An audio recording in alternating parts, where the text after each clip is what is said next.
శ్రీ శ్రీ వెంకటరమణారెడ్డి గారు.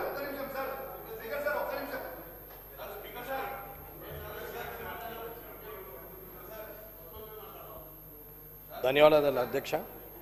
ఈరోజు భారతదేశంలో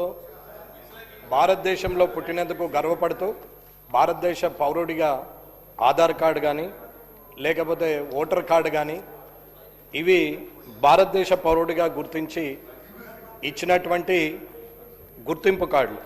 అలాంటి భారతదేశ రాజ్యాంగంలో ప్రజాప్రతినిధిగా అవకాశం ఉండి ఆ రాజ్యాంగం ద్వారా ప్రజాప్రతినిధిగా ఎన్నికైనటువంటి మనము సాక్షాత్తు గవర్నర్ సాక్షిగా, శాసనమండలి చైర్మన్ సాక్షిగా, శాసనసభ స్పీకర్ సాక్షిగా జాతీయ గీతం వస్తున్నప్పుడు ఖచ్చితంగా దానికి గౌరవం ఇవ్వాల్సిన అవసరం ఉంది.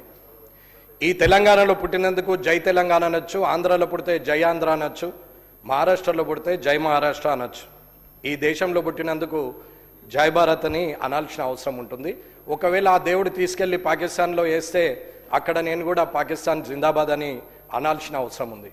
ఈ దేశ జాతీయ గీతం వస్తున్నప్పుడు చట్టసభల్లో ఉన్నటువంటి మనమే, ప్రజాప్రతినిధులమైన మనమే ఆ దేశ జాతీయ గీతానికి అమర్యాదపూర్వకంగా ప్రవర్తించడం అనేది అది ఎంతవరకు సబబు అనేది శాసనసభ స్పీకర్గా అత్యున్నత స్థానంలో ఉన్న మీరే గుర్తించాల్సిన అవసరం ఉంది.